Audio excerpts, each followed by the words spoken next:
Hello everyone, welcome back to Shine classes. First of all good evening to everyone. शुभ संध्या आप सभी को। आज आइए अपनी क्लास में, जहाँ पर हम आज पढ़ेंगे संस्कृत। आज मैंने मैथ नहीं लिया, संस्कृत लिया है।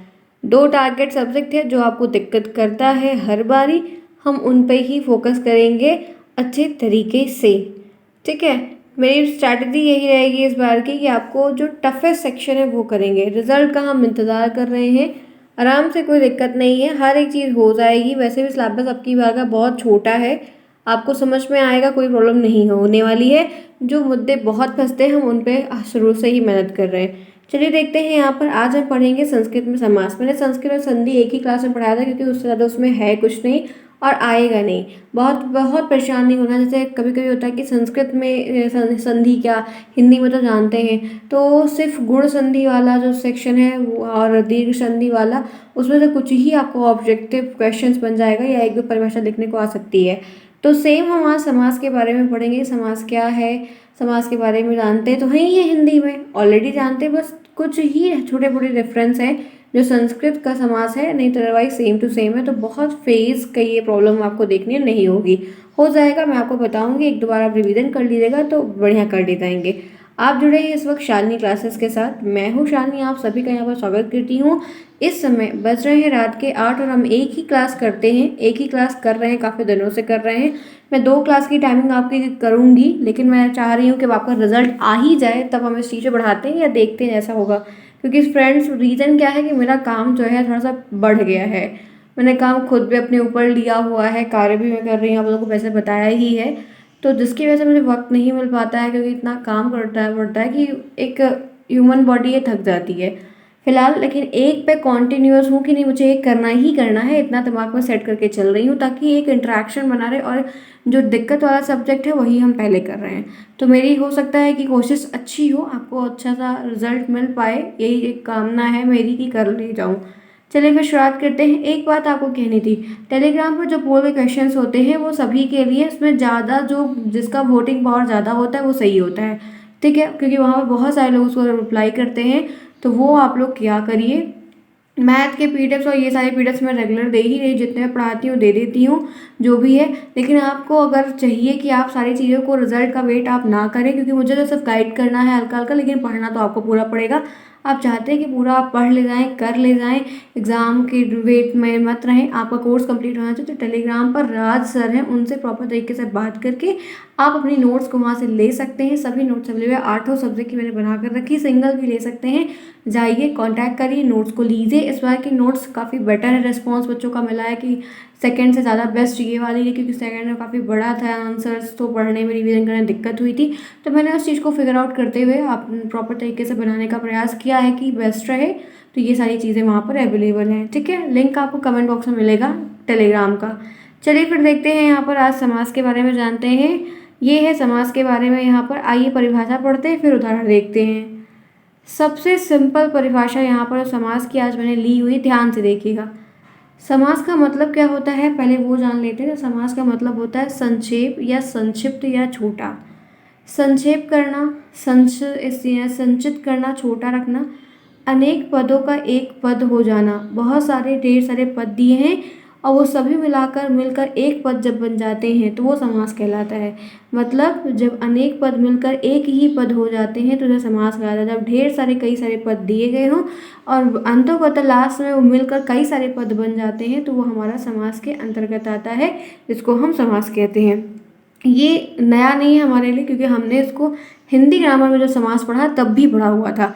अब वो एक उदाहरण देख लेते हैं तो ज़्यादा समझ में आएगा। जैसे दिया है सिताया, अब ये पति ही, आप अभी वैसे लिखा होता हिंदी में, तो लिखा होता सिंपल था फ्रेंड्स, आपको पता ही है, सीता प्लस पति, यही लिखा होता ना, यही लिखा होता। तो आप सीतापति जोड़कर सीतापति लिख देते। अब लेकिन जब ये संस्कृत में लिखा है तो कुछ चीज़ें इस पर आपको उससे इसमें एक्स्ट्रा देखने को मिलेगी। तो सिताया लिखा है, दो बिंदी भी साइड में लगी है, और संस्कृत में दो बिंदी इनके साथ हमेशा चलती है, और वो संस्कृत में चेंज। जैसे हिंदी में राम लिखा है तो ये राम हो गया, और यही संस्कृत में लिखना है तो आप इसमें सिर्फ दो बिंदी ऐड कर दो कि रामा हो गया। तो क्या ही डिफरेंस है। तो संस्कृत का मतलब ये दो बिंदी अपने दिमाग में सेट करके चलनी है। तो सिताया प्लस पति ही बराबर सीता पति, सीता के पति राम। क्लियर, सिंपल सा उदाहरण, जितने एक बात लिखी और ये आपको मैंने यहाँ पर बता दिया। आगे बढ़ते हैं, इसी के साथ कुछ बातें और हैं, इन पर डिस्कस करते हैं। आप अपनी क्वालिटी को इंक्रीज़ कर लीजिएगा तो आपको हर एक चीज़ बहुत ही क्लियरली दिखाई देगा। यहाँ पर एक पॉइंट में है कि किसी समस्त पद या समासिक शब्द को उसके विभिन्न पदों एवं विभक्ति सहित पृथक करने की क्रिया को समास विग्रह कहते हैं। जितने भी समस्त पद वहाँ पर दिए रहते हैं, जो भी समासिक शब्द वहाँ पर दिए रहते हैं, उनके जो विभिन्न विभिन्न पद और विभक्तियाँ होती हैं, विभक्तियाँ सहित जो पद होते हैं, जब हम उनको अलग करते हैं, तोड़ते हैं, तो वो जो क्रिया होती है वो समास विग्रह के अंतर्गत आती है और समास विग्रह कहलाती है। जैसे विद्यालय है तो विद्या के लिए आलय, विद्यालय का मतलब क्या है कि विद्या के लिए आलय। माता पिता है तो माता और पिता। तो आप ये देख रहे हैं कि ये दो उदाहरण हैं जो मैंने आपको यहाँ पर समास विग्रह के तौर पर दिखाई। समास विग्रह क्या होता है, उसकी एक छोटी परिभाषा और उसका एक सिंपल सा उदाहरण देखने को आपको डेफिनेटली मिल सकता है, इस बात को ध्यान रखिएगा। यहाँ तक क्लियर है? Any problem anyone? I hope friend नहीं होगी। अगर होती है तो कमेंट में छोटा सा कमेंट डाला करिए कि मैम यहाँ पर दिक्कत है, ये चीज़ मेरी अटक गई है, फंस गई है। तो अगर मैं आपको रिप्लाई नहीं दूंगी तो आप इस चीज़ की मुझसे कंप्लेन ज़रूर करिए कि मैं आपने रिप्लाई नहीं दिया। मैं चाहती हूँ कि कमेंट्स आपके यहाँ आएँ कि आपको इस सब्जेक्ट में दिक्कत हो रही, इस पॉइंट में दिक्कत हो रही। आप चैट बॉक्स में मत बताइएगा क्योंकि वो मुझे याद नहीं रहता है और हम हर समय चैट बॉक्स में नहीं ध्यान रखते हैं। इसलिए आप ये बात ध्यान रखिए कि मुझे कमेंट में जो चीज़, जिस भी बच्चे ने मुझे कमेंट में डाला है कि मैम ये प्रॉब्लम है, ये दिक्कत हो रही, तो उसको मैं सॉर्ट आउट हमेशा की हूँ और करने का पूरा प्रयास करती हूँ। सेकंड सेमेस्टर में भी आप लोगों ने जितनी चीज़ें कही थी मैम एग्जाम में ये पढ़ना है, ये रिवीजन करवा दीजिए, तो मैंने आपकी कही हुई बात पे स्पेशली सारे स्पेशल बच्चों का नाम, जिसने जो कहा है उसका नाम लेकर हर एक बात को क्लियर किया। ये बात आप नहीं नकार सकते हैं, मैंने किया है, ठीक है, वीडियोस पड़े हुए हैं। तो वैसे आपको ये चीज़ वहाँ पर मुझे बतानी होगी फ्रेंड्स, बिना बताए मैं आपके मन की बात को नहीं जान सकती हूँ वर्चुअली।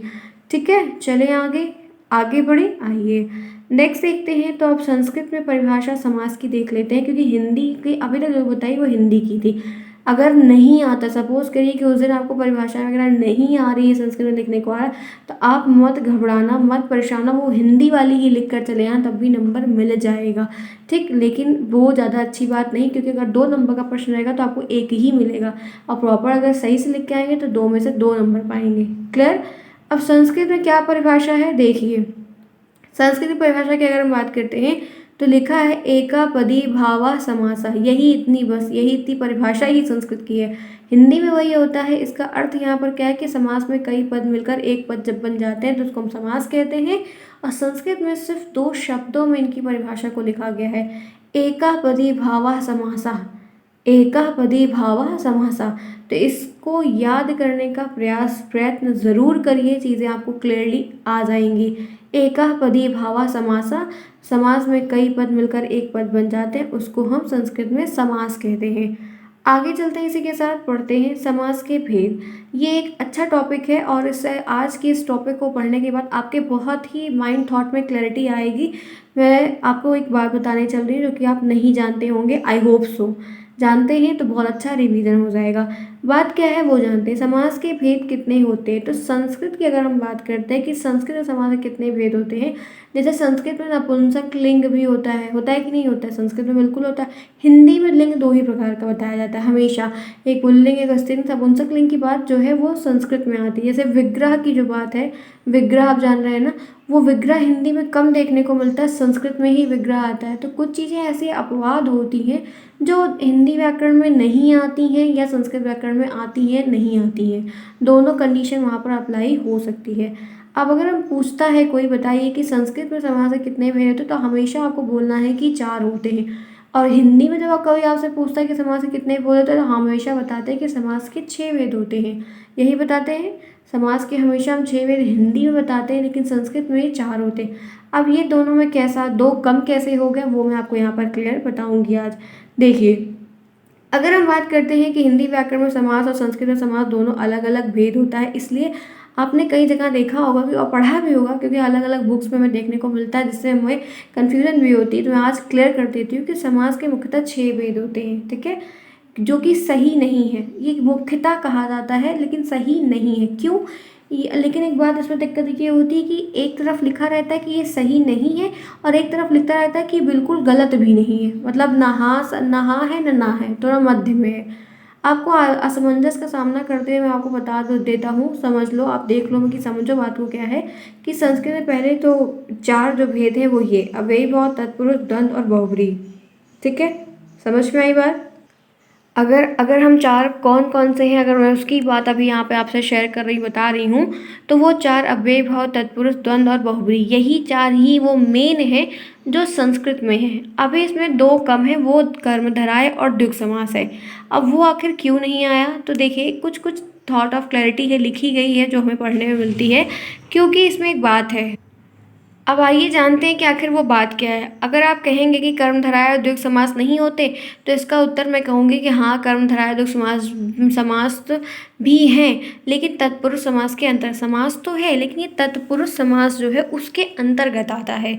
यहीं पे ये संस्कृत में हिंदी और समास में परिभाषा में कन्फ्यूजन होती है और भेद में होती है, क्योंकि हिंदी में फिर हम इसको कर्मधारय और द्विगु को अलग अलग गिन के अलग अलग परिभाषा के तौर पर जानते हैं, लेकिन एक्चुअल में जो सही है वो ये है कि ये कर्मधारय और द्विगु समास जो होता है वो तत्पुरुष समास के अंतर्गत आता है। इसीलिए संस्कृत में 4 ही काउंट किया जाता है, 4 को ही मान दिया गया है। आगे बढ़े इसी के साथ चले, आइए फिर इसी के साथ आगे बढ़ते हैं, देखते हैं नेक्स्ट क्या चीज़ें हैं जिन पे हम बातें करेंगे। तो यहाँ पर है कि मूलतः तत्पुरुष के मुख्य 2 भेद, एक कर्मधारय और एक द्विगु है, और इस प्रकार कुल 6 समास माने जाते हैं। लेकिन आपको ध्यान रखना है कि 4 ही संस्कृत में है, और लेकिन हम पढ़ेंगे 6। ठीक है, मान लीजिए वैसे प्रकार वगैरह से थोड़ा कम ही है, यही परिभाषाएं भी पूछता है और नहीं तो उदाहरण देता है। अव्ययीभाव समास, तत्पुरुष समास, कर्मधारय, द्विगु, बहुब्रीहि और द्वंद्व। अब इनके बारे में एक एक करके समझेंगे और जानेंगे। आइए चलते हैं, डिस्कस करते हैं। तो सबसे पहला बात करते हैं कि अव्ययीभाव समास है। आप लोग पहले आप फटाफट क्लास को लाइक करो, चलो डू इट फास्ट एवरीवन। जितने भी लोग हैं, कितने भी हो, फटाफट लाइक करो, ये कोई दिक्कत नहीं होनी चाहिए, क्योंकि बात समझाई जा रही है और आपको समझ में भी आ रही है। कोई दिक्कत होती है तो पूछिए, हम आपको तैयार हैं बताने के लिए। पहला है, चलो हो गया होगा आई थिंक, पहला है अव्ययीभाव समास। अब ये क्या होता है हिंदी में तो हम जानते हैं। अगर हम संस्कृत में परिभाषा की इसकी बात करते हैं तो लिखा है पूर्व पदार्थे प्रधानो अव्ययीभावः। ये संस्कृत में लिखा है, जिसकी आपको 1 2 बार 3 बार 4 बार प्रैक्टिस लिखनी होगी। और हिंदी में तो आप लिख लोगे, ठीक है, हिंदी में तो आप क्लियरली मेंशन कर लोगे, मैं जान रही हूँ, लेकिन आपको संस्कृत में लिखना ज़रूर सीखना होगा। अगर मैं पूछती हूँ कि अव्ययीभाव समास की परिभाषा संस्कृत में बताइए, तो आपको यही लिखना होगा, पूर्व पदार्थे प्रधानो अव्ययीभावः। पूर्व पदार्थे प्रधानो अव्ययीभावः। तोड़ तोड़ के पढ़ेंगे तो आप ही पढ़ लेंगे। पहला लिखा है पूर्व पदार्थ प्रधानो अव्ययीभावः। तो ये है संस्कृत में समास की, अव्ययीभाव समास की एक छोटी सी परिभाषा, जिसका अर्थ है कि जिस समास का पहला पद प्रधान होता है उसे हम अव्ययीभाव समास कहते हैं, जो कि हिंदी व्याकरण में हमको ये बात बहुत क्लियर पता है। और इसमें अव्यय पदों में सुबंत पदों के साथ समास रहता है। आपको सिर्फ सिंपल सी ये एक लाइन याद करनी है, और अर्थात ये वाली लाइन तो आपको पहले से पता है, जो कि आप लिख लेंगे। तो एक प्रकार हमने ये हो गया। उदाहरण की बात करते हैं तो अव्ययीभाव समास में प्रायः पहला पद जो होता है वो प्रधान होता है। पहला पद या पूरा पद अव्यय होते हैं। जो पहला पद कहिए या पूरा पद, जो पहले का और पीछे का जो पद होता है, उत्तर पद की अगर हम बात करते हैं तो वो सभी अव्यय हैं। पहला पद या पूर्व पद कहिए, ठीक है, ये शब्द लिंग वचन कारण के अनुसार, वे शब्द जो अव्यय पद क्या होते हैं, एक अव्यय की परिभाषा दिमाग में हमेशा ध्यान रखिएगा कि जो शब्द लिंग वचन कारक काल के अनुसार नहीं बदलते हैं वे अव्यय कहलाते हैं। संस्कृत में अगर हम बात करते हैं उपसर्ग युक्त पद की, तो वो अव्ययीभाव समास कहते हैं। जैसे कि उपसर्ग जिसमें लगा, जैसे प्रतिदिन, प्रतिभाव, ठीक है, तो जिनमें आपको उपसर्ग दिखता है, बहुत सारे ऐसे शब्द होते हैं, उपसर्ग शब्द आपको पता है, ठीक है, तो उपसर्ग शब्द की जो कैटेगरी होती है, या कह सकते हैं कि वो शब्द जो उपसर्ग के अंतर्गत आते हैं वो अव्ययीभाव समास कहलाते हैं। चाहे वो हिंदी के सेक्शन का हो तब भी काउंट किया जाएगा, और संस्कृत के सेक्शन का हो तब भी काउंट किया जाएगा। जैसे यहाँ पर है, यदि एक शब्द की पुनरावृत्ति हो, कोई एक शब्द उसकी पुनरावृत्ति हो रही है और 2 शब्द अव्यय की तरह प्रयुक्त हो रहे हैं, तो अव्ययीभाव, कोई एक शब्द उसकी पुनरावृत्ति बार बार हो रही है और 2 शब्द अव्यय की तरह व्यक्त कर रहे हैं, तो अव्ययीभाव कहलाते हैं। ये कुछ बातें हैं जो संबंधित बातें बताई जा रही हैं। आपको ध्यान जो रखना है वो इसकी एक परिभाषा और इसकी ये मीनिंग याद रखनी है। ये पहला पद प्रधान होता है, जो कि इसमें पहले से ऑलरेडी मेंशन किया हुआ है। तो संस्कृत में अगर परिभाषा पूछता है तो हमेशा संस्कृत वाली परिभाषा तो लिखिएगा ही लिखिएगा, लेकिन अर्थात जिसमें ये बात जो लिखी हुई है आपको ऐसे आपको अपना पूरा नंबर लिखना, वरना इतना ही आप लिखेंगे तो नंबर आपको नहीं मिलने वाला। अगर आप चाहते हैं कि पूरा नंबर आप पाएँ तो आपको ये जो बात सिंपल वाली मतलब आधार अर्थात की मीनिंग है वो भी वहाँ पर लिखनी होगी। अब उदाहरण की बात कर लेते हैं। आइए, जैसे यहाँ पे पहला उदाहरण जो दिया है उपनगरम लिखा है, क्या उपनगरम, नगरस्य समीपम, नगर के समीप, ठीक है। उपनगरम लिखा हो तो, या नगरस लिखा हो, नगरस समीपम लिखा हो यानी कि नगर के समीप। उप यहाँ पर जो है वो एक अव्यय पद है। उप यहाँ पर क्या है, एक अव्यय पद है। नगर यहाँ पर सुबंत पद के साथ में आया हुआ है। इससे संबंधित नीचे कुछ और भी उदाहरण मैंने लिए हैं जो आपको पढ़ेंगे तो ये कॉन्सेप्ट आपका क्लियर हो जाएगा। जैसे देखिए प्रतिदिनम, प्रतिदिन, हिंदी में तो प्रतिदिन कहते हैं और संस्कृत की अगर हम बात कर रहे हैं और संस्कृत में हम पढ़ रहे हैं तो हम इसको क्या पढ़ेंगे, प्रतिदिनम पढ़ेंगे। तो प्रतिदिनम का मतलब आपको पढ़ के क्या लग रहा है, क्या समझ में आ रहा है, दिन दिन मतलब दिन दिन प्रतिदिन, प्रत्येक दिन, ठीक, दिनम दिनम प्रति, प्रत्येक दिन। यथाशक्ति, यथाशक्ति, यथा अलग है, शक्ति अलग है, प्रति अलग है, दिन अलग, प्रति, प्रति प्लस दिनम प्रतिदिनम, यथा प्लस शक्ति, यथाशक्ति। तो शक्तिमान, ये आपको ये जो मीनिंग लिखी हुई है ये जो शब्द है इसका संस्कृत में यहाँ पर लिखा हुआ और फिर हिंदी में, तो आपको ये सब नहीं लिखना है, तो मैंने सिर्फ समझने के लिए आपको लिखा है शक्तिमंत्रक्यम, ठीक है। अब आपको सिर्फ इतना लिखना रहेगा, तोड़ के भी लिख सकते हैं या मीनिंग भी बता सकते हैं, कोई दिक्कत नहीं है। उपकृष्णम की अगर बात करते हैं तो कृष्ण के समीप, कृष्ण समीपम। उपकृष्णम का मतलब क्या है, कृष्ण के समीप, भगवान गोवर्धन के समीप और उनके पास में। अनुरूपम का मतलब है रूपश योगम, रूप के अनुकूल, रूप में अनुकूल, अनुरूपम। अध्यात्मम का मतलब है कि आत्मेन अधि, आत्मा में, क्या मतलब है, आत्मा में। सचक्रम का मतलब है चक्रे, युगपत, युगपत चक्र के साथ। तो ये आपके बहुत सारे उदाहरण मैंने लिए हैं। निर्विघ्नम, ठीक है, विघ्नों का अभाव, निर्विघ्नम, ये विघ्नों का अभाव। आजीवनम, जीवन पर्यंत, जो आजीवांत चलता है। तो मैंने 8 उदाहरण आपको लिए हैं, तो 8 में से कोई भी 4 तो उदाहरण बिल्कुल याद रखिएगा क्योंकि आपको अलग अलग जगह परिभाषा देखने को मिलेगी और ऐसे ध्यान। अब संस्कृत में कैसे लिखा देखिए, मम मम मम मम मम मम, तो यही संस्कृत है। अब ये हिंदी में लिखा होता, आजीवनम लिखा होता तो इस तरह लिखा होता, ठीक है, बिंदी वगैरह लगी होती। अध्यात्मम है तो आपको ध्यान रखना है कि हलंत वगैरह नहीं देखने को मिलता, तो थोड़ा सा एक मान्यूट सा डिफरेंस है। आगे चलते हैं, दूसरे समास पद की बात करते हैं जो कि है तत्पुरुष, ठीक है। अगर तत्पुरुष की परिभाषा है तो इसका उत्तर होता है, इसका मतलब परिभाषा होती है उत्तर पदार्थ प्रधानम तत्पुरुषः। उत्तर पद या तो पदार्थ नहीं, उत्तर पद पदार्थ प्रधानम तत्पुरुषः, ऐसे पढ़ो तो आप तोड़ तोड़ के पढ़ोगे तो आपको याद हो जाएगा। उत्तर पदार्थ प्रधाना तत्पुरुष, अर्थात जिस समास में उत्तर पद का अर्थ प्रधान होता है उसको हम तत्पुरुष समास कहते हैं, जिसमें उत्तर पद प्रधान होता हमको प्रतीत होता है। जैसे राजपुत्र, राज राज्ञा प्लस पुत्र, राजा का पुत्र। इस पद में पूर्व पद जो है वो राजा है, प्रधान ना होकर उत्तर पद पर ज़्यादा बल दिया जा रहा है। राजपुत्र, राज जवाब पे नहीं ज़्यादा फोकस, ज़्यादा फोकस जो है पुत्र पे है। यहाँ तक आपको बात समझ में आ रही है, क्लियर है, कॉन्सेप्ट क्लियर हो रहा है। एक बारी में यहाँ 2 बारी में देख लो आप।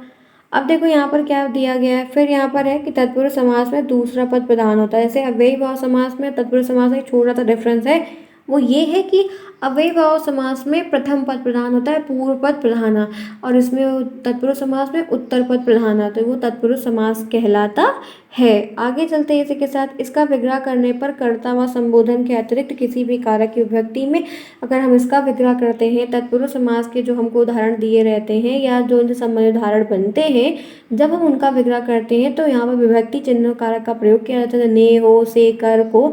तो ये यहाँ पर ध्यान रखने होते हैं जो कि इसके अपवेद होते हैं, अपवेद कहलाते हैं। विभक्तियों के अनुसार ही इसके अपवेद होते हैं। अब एक एक चीज़ बताऊंगी तो आप समझ जाओगे और क्लियरली।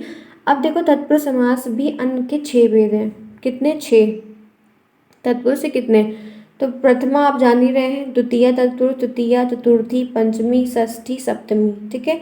अब एक एक करके हम इसके बारे में जानेंगे और उनसे संबंधित उदाहरण भी देखेंगे ताकि ये कॉन्सेप्ट आपका आज के यहाँ पर क्लियर रहे। नेक्स्ट देखो, सबसे पहले अगर हम बात करते हैं द्वितीय तत्पुरुष की, ठीक है, जिसमें जिस तत्पुरुष समास का पूर्व पद द्वितीयांत हो उसे हम द्वितीय तत्पुरुष समास कहते हैं। जैसे कर्ता ने कर्म को, तो कर्ता ने पहला वाला जो आता है प्रथम पद तत्पुरुष, उसमें कर्ता ने की बात होती है। ने वाले परसर्ग किया ने इसकी कहलाती है, जो कि मैंने यहाँ पर नहीं पढ़ा क्योंकि तत्पुरुष समास एक तो तत्पुरुष समास का खुद ही हो गया जिसमें ने से के पे सारे आ जाते हैं जो विभक्ति चिन्ह होते हैं। अगर हम बात करें कि प्रथमा पद की, तो पहला वाला ने होता है, दूसरा वाला क्या होता है, को होता है। तो आपको ऐसे उदाहरण देखने को इस तत्पुरुष समास में मिलेंगे द्वितीया में, जिसमें आपको समास विग्रह जब आप करेंगे तो को विभक्ति चिन्ह का आप वहाँ पर प्रयोग करना ही पड़ेगा, चाहे वो हिंदी की बात हो तो या संस्कृत की बात हो तो। जैसे शरण प्राप्त, शरण प्राप्त ये लिखा है, हिंदी में लिखा है, इन संस्कृत में है शरणम प्राप्ता। संस्कृत में उदाहरण आपको ये वाला लिखना है, ये वाला नहीं लिखना, ध्यान रखिएगा। अगर नहीं आ रहा है वहाँ पे बिल्कुल कोई हेल्प नहीं मिल पा रही, तब आप भले से लिखें, नहीं तो आपको वैसे क्या ही दिक्कत है, आराम से मम। आपको ध्यान रखना है, एक चीज़ मैंने हमेशा पढ़ाते वक्त बोली कि संस्कृत में ये दो बिंदी अपनी दोस्ती कर लो, और हर जगह पे ये हलंत या ऊपर बिंदी मम मम मम मम आहा हा मम मम मम मम आहा, यही ध्यान रखना है, बाकी कुछ नहीं है संस्कृत में। जैसे अब रामम भोजनम नमस्ते के मुख्यम, तो क्या है, कुछ नहीं है। तो उसी तरीके से है, अगर आप इजी बनाना चाहेंगे, अगर आपके अंदर जिज्ञासा चाहत किसी भी चीज़ को करनी, चाहे कितना भी बड़ा काम हो आपके अंदर है तो वो कर लोगे, चाहे किधर का जुगाड़ या ट्रिक करके इधर कर, ठीक है। तो यहाँ पर है शरण प्राप्त, यानी कि शरणम प्राप्त, शरणम प्राप्त, शरण को प्राप्त, को यहाँ पर विभक्ति चिन्ह लगा जो कि कर्ता ने कर्म को, तो कर्म जो कारक होता है उसका विभक्ति चिन्ह जो होता है वो को होता है।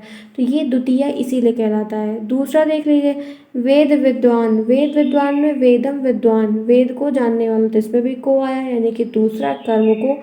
गृह ज्ञात, ग्रहम गत, ग्रहम गत, गृहगत ग्रहम गत, तो यहाँ पर घर गया हुआ, ठीक है, घर को गया हुआ भी लिखा हुआ मिलता है कभी कभी। जैसे यहाँ पर है, अब बहुत बच्चे कहेंगे मैम इसमें तो को नहीं लिखा होता, अब कैसे, तो भैया एक बात ध्यान से सुन लो आप लोग कि कभी कभी कुछ विभक्ति चिन्ह का लोप रहता है, तो इसका मतलब ये नहीं कि वो उसमें नहीं है, रहता है, दिखता नहीं है। तो घर गया हुआ, घर को गया हुआ। फिर कल्पनातीत, कल्पनाम अतीता, क्या लिखा है संस्कृत में, कल्पनाम अतीता, कल्पना को पार कर गया, तो को का चिन्ह हुआ, तो ये हो गया आपका द्वितीय।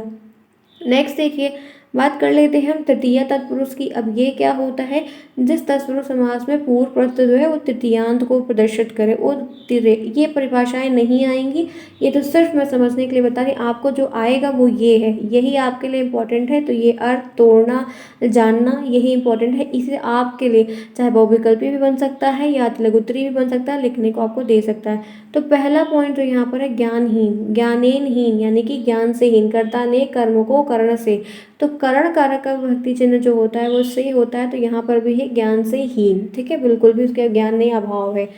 फिर है पिठ सम, यानी कि पित्रासम, पिता के समान, पित्रासम मतलब क्या है, तो पिता के समान हो, ठीक। कर्ता ने कर्ण को कर्ण से के होता है, ध्यान रखना। सुख युक्ता, सुखेन युक्ता, सुख से युक्त, ठीक है। नेक्स्ट के लिए अग्नि दग्ध, अग्नि अग्निना, अग्निना दग्ध, आग से जला हुआ, आग से जला हुआ।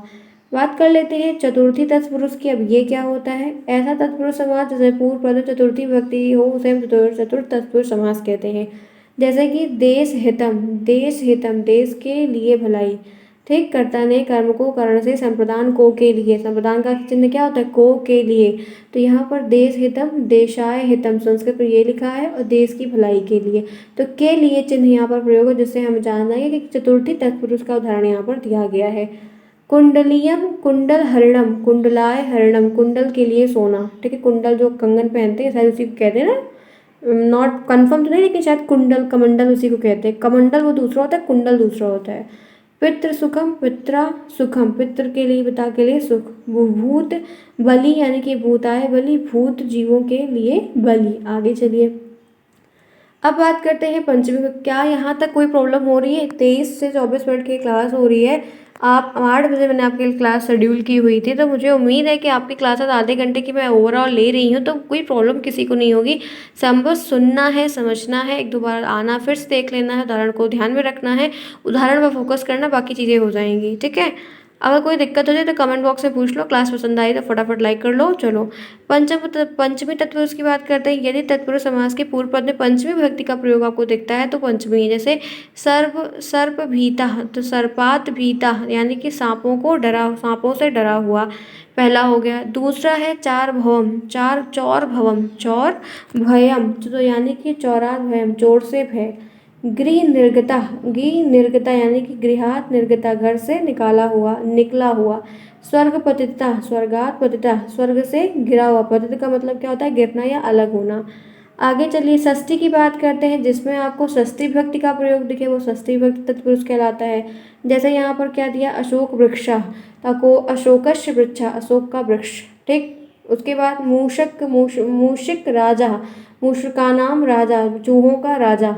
सुख भोगा, सुख्यस भोगा, सुख का भोग। सूर्यदश उदय, सूर्य का उदय। देवानाम अर्चनम, देवताओं की पूजा। गंगा जलम, गंगाए जलम, फिर यहाँ पर क्या है? गंगा का जल। आगे चले, कोई दिक्कत? सप्तमी विभक्ति की चलो बात कर लेते हैं, तो जिसमें आपको सप्तमी विभक्ति का प्रयोग दिखे तो रणवीरा, रणे वीरा, रण में वीर, जो युद्ध में वीर हो।